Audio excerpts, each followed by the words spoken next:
on my cue. Hi, this is Robert Reiss on the CEO Forum, and we're here today with David Dobson.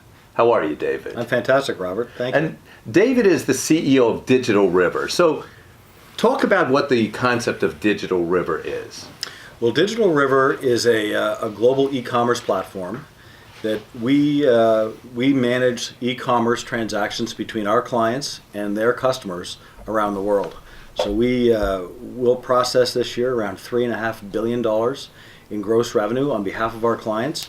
And we're probably the 10th or 11th largest e-tailer in the United States that nobody knows. Because you don't see Digital River, you see brands like Microsoft and Samsung and Lenovo. So that's what we do. When you buy their products online, for many of those great brands, we're the e-commerce platform in behind them. Okay, but when I speak with people in technology, you do great work. Why is it that you're not as known?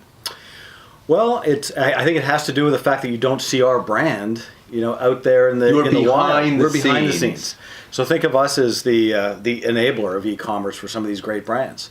That's number one. We need the Digital River inside, like Intel did. The That's DR where inside. we need to go. I think you're right. I think that'd be great. So, in fact, I'll make a note of that, and I'll send you the royalty checks. You shouldn't have said that. We got 600,000 listeners here. Man, you should have just said thanks. But keep going. So that's what we do, and our primary focus, we started off in the software business in 1994 when the internet was really just starting to take off. And the founder of our company back 24 years ago realized that software being a digital product, instead of buying it in a retail store, why wouldn't you just download that over the internet? And so that's how we started. We started as a software download company, and then it grew into companies that wanted to sell subscriptions, and then finally into physical products, where companies, primarily in consumer electronics and high-value brands, they want to sell their products direct to consumers. And what you've seen historically is retail has been a very large channel for a lot of these products, but retail's under siege these days.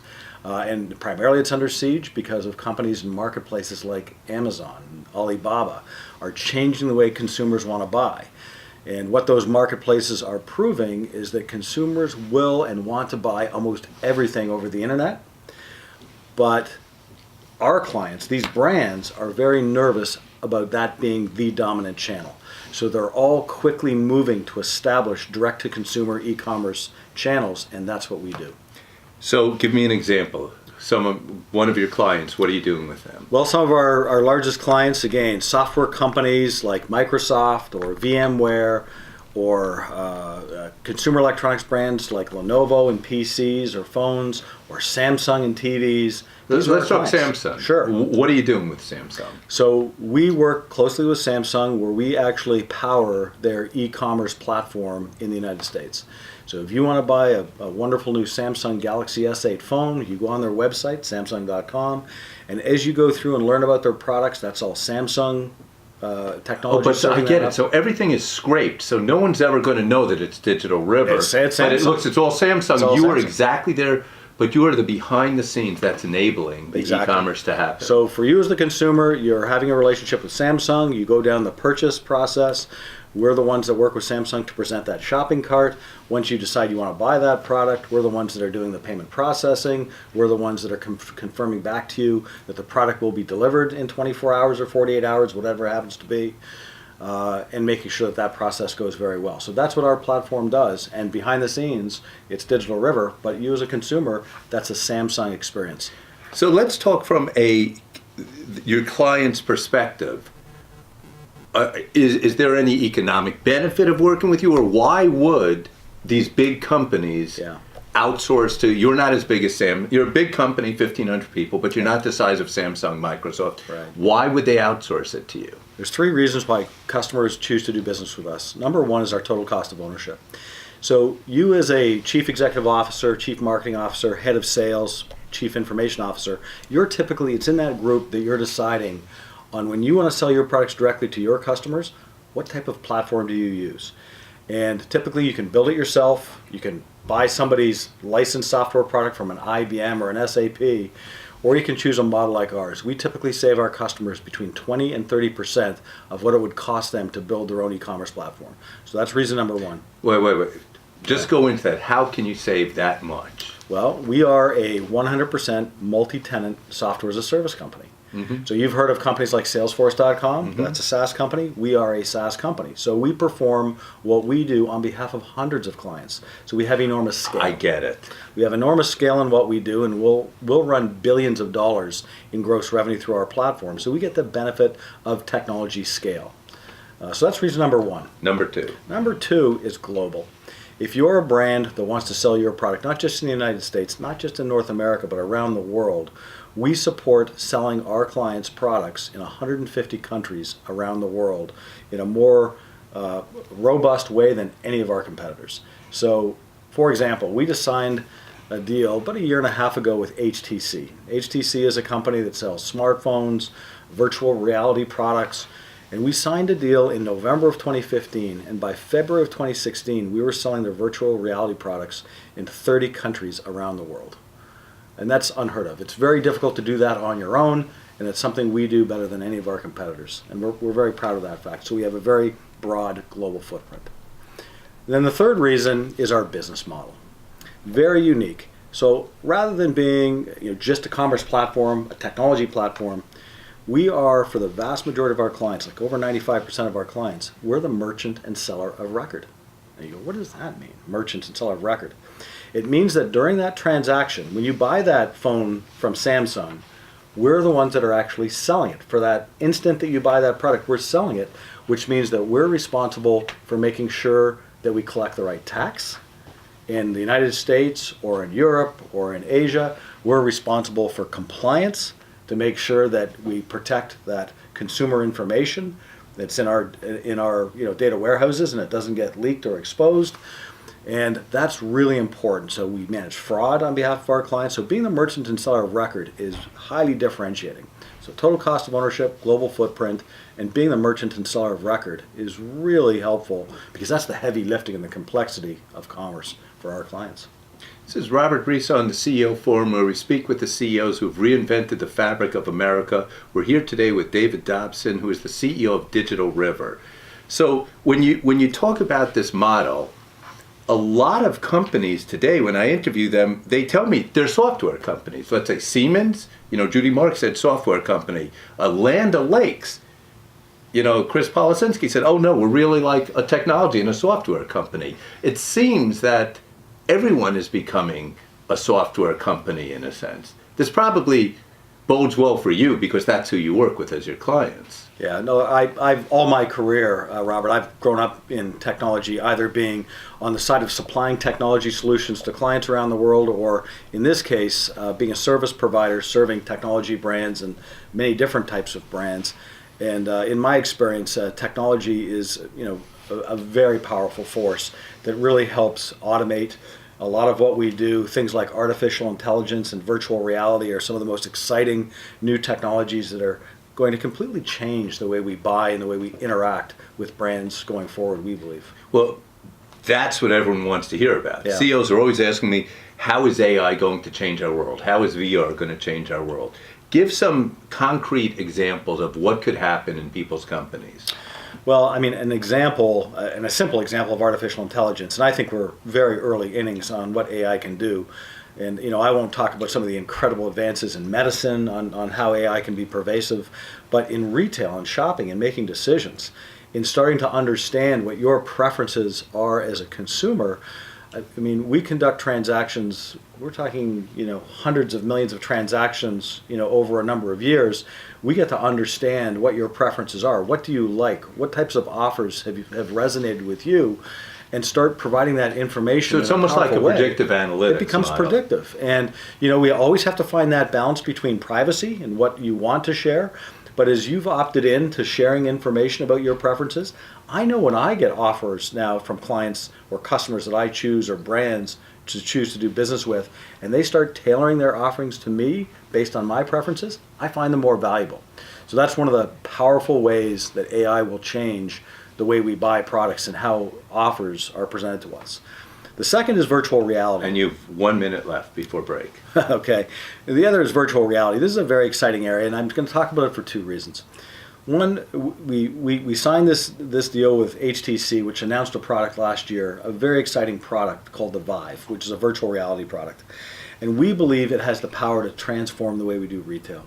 And I'm not saying it will change for everybody, but instead of walking into a retail store to try on a new pair of glasses or an article of clothing, you can actually put on their headset and you can experience virtual reality in a way that you can't in a So you retail could environment. shop online. Shop online through virtual reality is very powerful. And on that note, we're about to take a break. When we come back, we're going to talk advice on the world of Amazon and what CEOs could do to thrive in that world. Great. Back in a few. Hi, this is Robert Reiss on the CEO Forum, and we're with David Dobson, the CEO of Digital River, and we're talking about your model, which is, I just want to ask you, you said you handle the compliance, the exchange rates. How many countries do you actually work in? We work in over 150 countries, 220 languages around the world, so pretty extensive. And what is your website? Well, our website is our client's website. Oh, but what if a company someone's listening in and they want to work with you? Digitalriver.com. Okay, there you go. That we should have guessed. They can find it all in. Yeah. So now let's talk about Amazon. Yes. Amazon, everyone loves everyone. Everyone's afraid of Amazon. And we know that Amazon, Jeff Bezos is a genius in what he's created.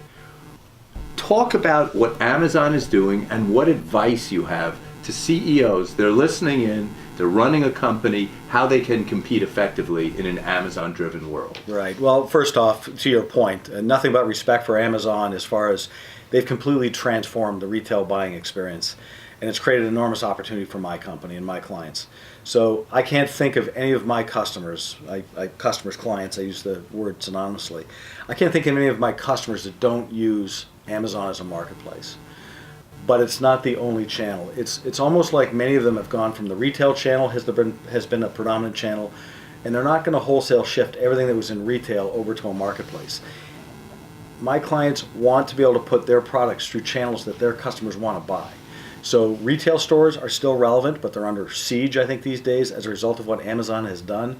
So marketplaces are relevant, but what my clients are coming to me and saying is they're saying Amazon has changed the game. They have proven that customers want to buy their products, through the internet.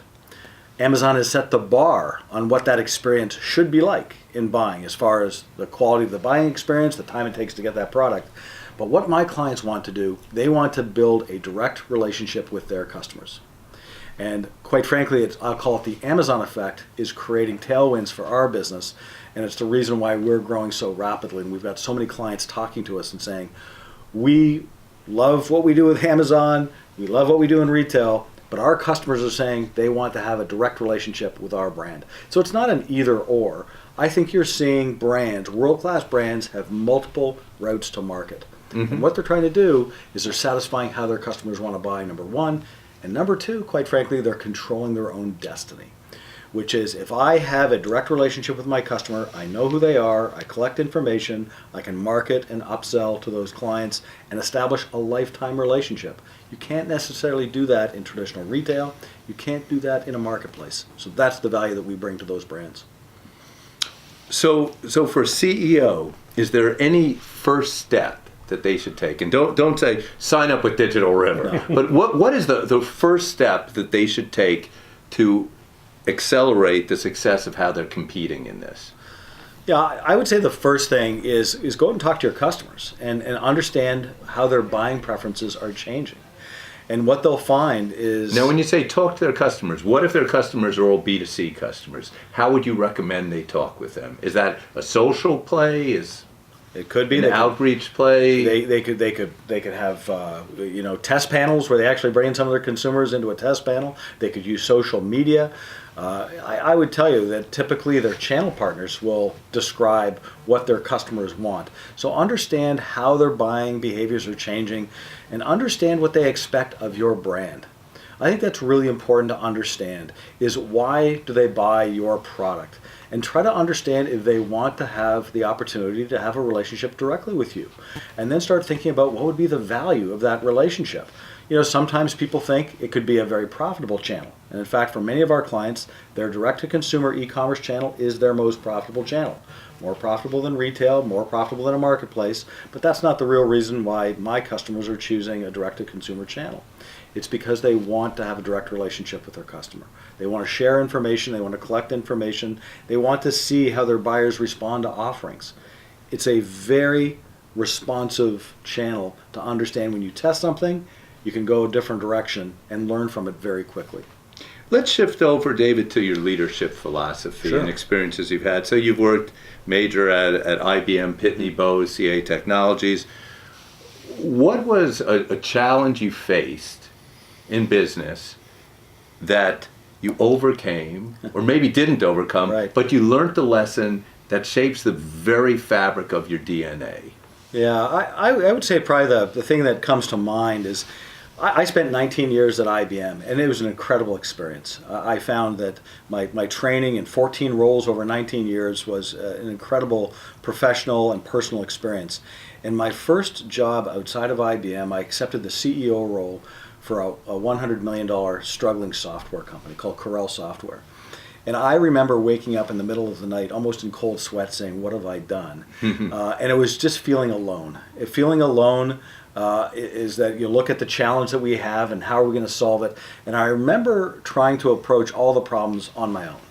And it's almost like I reverted back 20 years in my career to when I was a first line manager, and I realized that I had to build up the capability of my colleagues. I had to assess very quickly who are the people that were going to be able to take us to where we needed to get to and who weren't, and make changes very quickly. So I learned a lot about myself and to calm down and say, I've been through this before.